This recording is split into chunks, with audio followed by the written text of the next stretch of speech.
Merhaba arkadaşlar. Şimdi 5. sınıf matematik dersi doğal sayılarla çıkarma bir testinin 8. sorusunu çözeceğiz. Sorumuz şöyledir. 345 eksi a eşittir 109 ise a'nın sayı değeri kaçtır?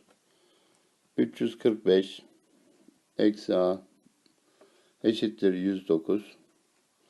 A eşittir 345 eksi 109. A eşittir 236. Sorumuzun doğru cevabı B şıkkındaki 236 sayısıdır.